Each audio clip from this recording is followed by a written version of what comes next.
अस्सलाम वालेकुम। मैं मोहम्मद ज़ुबैर और आज हम बात करेंगे एफसी यूनिट के बारे में कि एफसी यूनिट फंक्शन किस तरीके से करता है और ये कहाँ पे इंस्टॉल होता है। ठीक है, सामने ये जो देख रहे हैं ना, ये यूनिट है, इसी को बोलते हैं एफसीओ यानी कि फैन कॉइल यूनिट।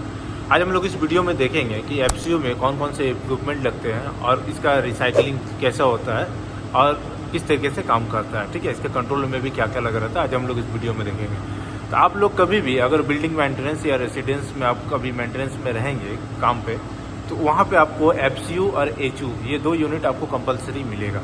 एचयू क्या होता है? एचयू आपका बड़ा स्पेस को कवर करने के लिए एचयू इंस्टॉल किया जाता है, जैसे कि हॉल हो गया या फिर बहुत सा बड़े बड़े एरिया को कवर करने के लिए एचयू को इंस्टॉल किया जाता है। और एफसीयू जो होता है ये छोटे एरिया को कवर करने के लिए किया जाता है, यानी कि छोटे एरिया में लगा इंस्टॉल करके, जैसे कि किसी अपार्टमेंट का बेडरूम्स हो गया, हॉल हो गया, अपार्टमेंट्स में ज़्यादातर एफसीयू इंस्टॉल किया जाता है। ठीक है, ये जो होता है ये सीलिंग में इंस्टॉल होता है। ये आप सामने देख रहे हैं ना, ये सीलिंग में इंस्टॉल होता है। ये एक इधर लगा हुआ है, एक उधर भी लगा हुआ है, सेम। ठीक है, तो हम लोग इस वीडियो में देखेंगे कि एफसीयू फंक्शन कैसे करता है और किस तरीके से काम करता है। तो सबसे पहले हम लोग बात करेंगे कि एफसीयू में क्या क्या लगा होता है। ठीक है, तो पहले आप जो सामने देख रहे हैं ये है फिल्टर इसका। ठीक है, इसमें फिल्टर है। इसके बाद लगता है कूलिंग कॉइल। तो जो कूलिंग कॉइल होता है ये दो टाइप का लगता है इसमें, यानी कि ये कूलिंग जो होता है वो दो तरीके से करता है। पहला, या तो चिल्ड वाटर लाइन से कनेक्ट होगा, जैसे यहाँ पे चिल्ड वाटर लाइन कनेक्ट है, आप देख रहे हैं, क्योंकि हम लोग का बिल्डिंग में चिल्ड वाटर से ही सारा यूनिट कनेक्ट है। ठीक है, तो एक चिल्ड वाटर से कनेक्ट हो गया। दूसरा डीएक्स सिस्टम। डीएक्स सिस्टम में कैसे काम करता है? एक इंडोर होगा, आउटडोर, जैसे स्प्लिट एसी का लगा रहता है ना, इंडोर आउटडोर, ठीक उसी तरह आपका एफसीयू का भी इंडोर आउटडोर रहता है। ठीक है, तो वो डीएक्स सिस्टम यानी रेफ्रिजरेशन साइकिल कंप्लीट होगा, तो फिर उससे कूलिंग होगा या फिर आपका चिल्ड वाटर से कनेक्ट होगा। ठीक है, उसके बाद इसमें रहता है ब्लोअर मोटर, यानी कि इसमें आपका जो मोटर होता है या तो डबल शाफ्ट का लगेगा या सिंगल शाफ्ट का लगेगा। यानी कि आपका अगर छोटा यूनिट रहेगा एफसीयू तो उसमें आपका सिंगल शाफ्ट का मोटर लगेगा, और अगर डबल शाफ्ट का यूनिट रहेगा तो बड़ा यूनिट रहेगा तो आपका इसमें डबल शाफ्ट का मोटर। तो जो मोटर होता है ना, डबल शाफ्ट या सिंगल शाफ्ट, उसके साथ में ब्लोअर कनेक्ट होता है। यानी अगर डबल शाफ्ट है तो दो ब्लोअर रहेगा और सिंगल शाफ्ट है तो एक ब्लोअर लगा रहेगा। ठीक है, तो अब इसमें बात करेंगे हम लोग एयर रिसाइकलिंग के बात करेंगे। तो एयर रिसाइकलिंग कैसे होता है? ये इसका जो फिल्टर साइड है ना, ये है इसका रिटर्न साइड, और दूसरा साइड जो होता है वो सप्लाई होता है। ठीक है, तो इसमें एयर रिसाइकलिंग दो तरीके से किया जाता है। अगर मान लीजिए जैसे यहाँ पे लगा हुआ है, यहाँ पे डक्ट का रिक्वायरमेंट नहीं है, जैसे कि यहाँ पे देख रहे हैं ना आप, डक्ट का रिक्वायरमेंट नहीं है, ये डायरेक्ट एयर को ले रहा है, ठंडा कर रहा है, फिर वापस थ्रो कर रहा है। ठीक है, यानी इस एरिया को ये रिसाइकलिंग ओपन कर रहा है। दूसरा होता है डक्ट के जरिए, यानी मान लीजिए अगर आप किसी अपार्टमेंट पे बेडरूम्स का अगर एफसीयू लगा हुआ तो आपको वहाँ पे क्या होगा, एफसीयू आपको रूम पे नहीं मिलेगा, वो एफसीयू आपको मिलेगा या तो उसका टॉयलेट में या फिर दूसरी जगह पे इंस्टॉल होगा। तो वो दूसरी जगह जो एफसीयू इंस्टॉल होता है वहाँ से डक्ट लगता है रूम के लिए, सप्लाई और रिटर्न में, यानी कि रिटर्न में भी डक्ट रहेगा और सप्लाई में भी डक्ट रहेगा। सप्लाई डक्ट के जरिए एयर ठंडा होकर के ठंडा एयर आपका रूम पे जाएगा, फिर वहाँ से जो रूम का टेम्परेचर का एयर है वो खींच करके फिर वापस रिटर्न करके ठंडा करके फिर वापस भेजेगा। इस तरीके से इसका रिसाइकलिंग होता है। जो एयर रिसाइकलिंग होता है वो एचयू का और एफसीयू का सेम होता है, कोई डिफरेंट नहीं है। ठीक है, अब इसके साथ क्या होता है कि इसमें एक और चीज़ ऐड होता है, फ्रेश एयर। ये जो आप सामने देख रहे हैं ना, ये डक्ट, ये फ्रेश एयर डक्ट है। ये कनेक्ट है हम लोग का ईआरयू से, जो लास्ट वीडियो में हम आपको ईआरयू दिखाए थे ना, उससे कनेक्ट है। ठीक है, यानी कि एनर्जी रिकवरी यूनिट यानी फ्रेश एयर यूनिट से ये कनेक्ट है। ये फ्रेश एयर यहाँ से रिटर्न लेगा, रिटर्न ले करके वो सप्लाई करके थ्रो कर देगा। रूम में भी आपका इसी तरह रहेगा। अगर रूम में डक्ट से कनेक्ट है, अगर रिटर्न डक्ट है तो रिटर्न डक्ट में आपका फ्रेश एयर डक्ट कनेक्ट होगा। ठीक है, और सप्लाई के जरिए हम लोग का ठंडा हवा रूम पे चला जाएगा। तो फ्रेश एयर का काम क्या होता है? फ्रेश एयर का काम होता है, अगर मान लीजिए रूम में कार्बन डाइऑक्साइड का मात्रा अगर बढ़ गया तो वहाँ पे ऑक्सीजन लेवल को मेंटेन रखने का काम फ्रेश एयर करता है। ठीक है, तो अब हम लोग बात करेंगे इसका चिल वाटर रिसाइकलिंग कैसा होता है। ठीक है, तो इसका कूलिंग कॉइल में चिल वाटर कैसे रिसाइकल होता है। ये जो आप देख रहे हैं ना सामने, ये ब्लू वाला लाइन और ये रेड, ठीक है, दो लाइन है इसमें, एक सप्लाई है और दूसरा रिटर्न है। तो यहाँ से पानी जो है वो कूलिंग कॉइल में इन होता है। ठीक है, उसके बाद फिर ये जो रिटर्न एयर होता है जो कूलिंग कॉइल में टकराता है और ठंडा होता है, तो जैसे ये रिटर्न एयर जो गर्म हवा कूलिंग कॉइल से टकराएगा, कूलिंग कॉइल का जो पानी है उसका टेम्परेचर बढ़ जाएगा, यानी कि ये कूलिंग को एब्जॉर्ब करके वो थ्रो करेगा उधर एयर ठीक है। और कूलिंग पानी जो होता है, जो गर्म होता है, वो रिटर्न चिल वाटर लाइन से वापस हम लोग का ब्रांच में चला जाता है, ठीक है। आप यहाँ पे देख रहे हैं ये जो ब्रांच है मेन वाला, ये ब्रांच से कनेक्ट है हम लोग का FCU।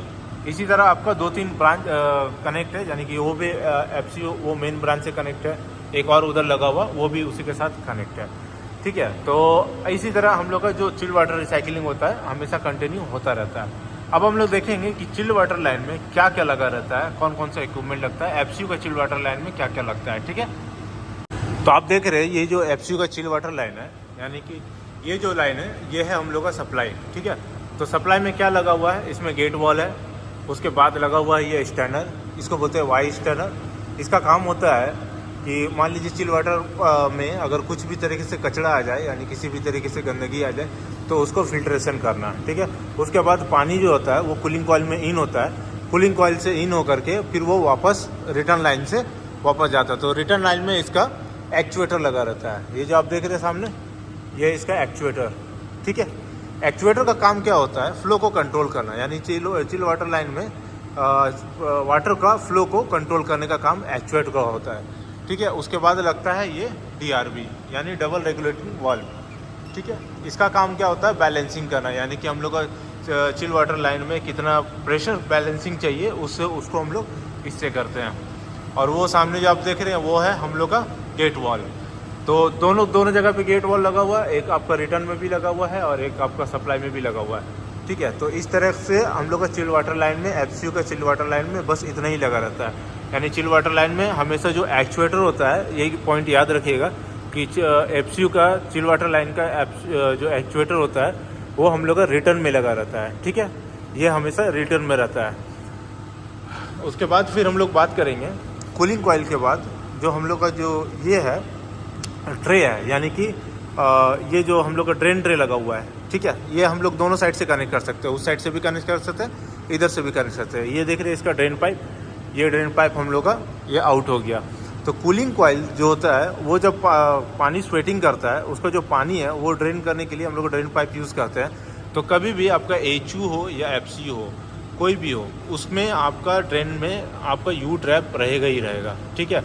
कहीं पे भी आपका अगर मान लीजिए HU में भी FCU में भी आपका यू ट्रैप नहीं है ना, तो भी आपका क्या होगा, वाटर लीकेज होना चालू होगा। जब ब्लोअर जब घूमेगा ना तो वो पानी को ड्रेन होने नहीं देगा, इसीलिए आपको यू ट्रैप चाहिए। अगर वाटर लीकेज का प्रॉब्लम आपको ज़्यादा आ रहा है, वाटर लीकेज नहीं हो रहा, तो उसका ड्रेन लाइन आप चेक कीजिएगा यू ट्रैप है या नहीं। अगर यू ट्रैप नहीं है तो उसमें यू ट्रैप आप बनाने का कोशिश कीजिएगा, ठीक है। ये बहुत ही इंपॉर्टेंट चीज़ है ड्रेन लाइन के लिए। उसके बाद आप देख रहे हैं ना, इंसुलेशन इसको किया हुआ है, ठीक है। ड्रेन लाइन को इंसुलेशन इसलिए किया हुआ है कि मान लीजिए वो ठंडा पानी जो ड्रेन होगा उसका स्वेटिंग ना हो, यानी कि स्वेटिंग होकर के वाटर ड्रॉप ना करे इधर, इसलिए उसको इंसुलेट किया गया ताकि पानी आराम से ड्रेन हो सके, ठीक है। अब हम लोग देखेंगे इसका जो कंट्रोल है, यानी कि एक्चुएटर कैसे काम करता है और मोटर का जो कनेक्शन होता है वो कैसे काम करता है। ये जो बॉक्स आप सामने देख रहे हैं ये हम लोग का कंट्रोल होता है BMS से। ये है इसका कंट्रोल बॉक्स। एक्चुअली इसमें जो है थर्मोस्टेट नहीं लगा हुआ है। बहुत सा आपका FCU में थर्मोस्टेट मिलेगा, ठीक है। यानी कि वहाँ से हम लोग टेम्परेचर सेटिंग चेंज कर सकते हैं, मोटर का स्पीड वगैरह सारा चेंज कर सकते हैं वहाँ से। बट इस FCU में यहाँ पे हम लोग का सारा BMS से कंट्रोल हो रहा है। हम लोग BMS से ही इसका जो टेम्परेचर है और स्पीड है सारा वहीं BMS से ही कंट्रोल कर रहे हैं, क्योंकि यहाँ पे जो कॉमन एरिया में लगा हुआ है वो कॉमन एरिया में जो FCU है वो BMS से कंट्रोल होता है, और जो हम लोग का बिल्डिंग्स में लगा हुआ है यानी अपार्टमेंट के अंदर लगा हुआ है उसमें हम लोग का थर्मोस्टेट लगा हुआ है। बहुत सारा FCU में आपको थर्मोस्टेट मिलेगा और बहुत समय में आपको नहीं मिलेगा, ठीक है। तो अभी हम लोग देखेंगे इसका कंट्रोल वायरिंग के बारे में कि इसका BMS वाला बॉक्स में वायरिंग कैसे किया हुआ है और मोटर का कितना स्पीड है और इसका कंट्रोल कैसे काम कर रहा है। अभी हम इसका कंट्रोल बॉक्स को ओपन कर लिए, आप देख सकते हैं ये वाला जो बॉक्स है ये हम लोग का हो रहा है कंट्रोल BMS से, ठीक है। ये BMS का वायरिंग है, यहाँ से BMS से आया हुआ है। अब ये जो है इससे हम लोग का मोटर भी चल रहा है, यानी कि ब्लोअर का जो मोटर है, FCU का जो मोटर है ब्लोअर मोटर, उसको हम लोग यहीं से कंट्रोल हो रहा है। और इसका जो एक्चुएटर है, यानी कि ये जो एक्चुएटर है ये एक्चुएटर का भी कनेक्शन यहीं से हो रहा है। और हम लोग का जो वो टेम्परेचर सेंसर है, ठीक है, रिटर्न एयर टेम्परेचर सेंसर, उसका भी कंट्रोल यहीं से हो रहा है, ठीक है। तो ये एक्चुएटर काम कैसे करता है, वो जब हम लोग का कोई भी टेम्परेचर, मान लीजिए एक 22 डिग्री हम लोग टेम्परेचर सेट किए, अगर यहाँ का टेम्परेचर अगर 22 डिग्री सेल्सियस सेट हो कंप्लीट हो चुका है, तो वो जो टेम्परेचर सेंसर क्या करेगा, इस डिवाइस को कमांड करेगा कि एक्चुएटर को क्लोज करना है। तो ये डिवाइस क्या करेगा, फिर एक्चुएटर को क्लोज करेगा, फिर हम लोग का जो चिल्ड वाटर रिसाइकलिंग है वो स्टॉप हो जाएगा। तो हम लोग का कूलिंग होना स्टॉप हो जाएगा। जैसे ही टेम्परेचर बढ़ेगा तो वो सेंसर क्या करेगा, यहाँ इस डिवाइस को कमांड देगा कि टेम्परेचर बढ़ गया है। तो ये डिवाइस क्या करेगा, एक्चुएटर को ओपन करेगा। फिर एक्चुएटर ओपन होते ही हम लोग का चिल्ड वाटर रिसाइकलिंग होता रहेगा। ठीक है, ये इसका कंट्रोल का काम है। और अब इसमें जो फ़ैन स्पीड है ये ऑटो में चलता है। अगर मान लीजिए हम लोग का कभी क्या होता है, हम लोग का यहाँ पे 2 मोड है, एक ऑटो है एक मैनुअल है। तो ऑटो मोड में क्या होता है, जब हम लोग का टेम्परेचर रीच हो जाए तो उस मोड पे हम लोग का FCU ऑफ हो जाता है। ये सबका सिस्टम पे अलग अलग है, यानी कि हम लोग का यहाँ पे जो BMS का कंट्रोल है उसको इस तरीके से डिज़ाइन किया गया है कि जब मशीन टेम्परेचर रीच कर दे तो मशीन ऑफ हो जाना चाहिए एनर्जी सेविंग के लिए। ठीक है, लेकिन सब जगह आपको अलग अलग मिलेगा। कहीं पे आपका स्पीड लो हाई स्पीड रहेगा तो वो लो हो जाएगा, यानी ऑटो पे आप अगर चलाएंगे तो उसका स्पीड लो हो जाएगा या मीडियम हो जाएगा एज पर वहाँ का रिक्वायरमेंट पे। ठीक है, तो ये जो डिवाइस हम लोग आप देख लिए इसका कनेक्शन। तो हम लोग का जो एक्चुएटर का कनेक्शन है वो 3 तार का है। आप यहाँ पे देख रहे हैं ना, यहाँ रेड वाइट एंड ब्लैक। तो रेड वाइट एंड ब्लैक ये इसका कनेक्शन है। यहाँ पे Y1 G एंड Y2। ठीक है, तो ये G जो है ये नॉर्मल है, यानी कि ये हम लोग का न्यूट्रल है।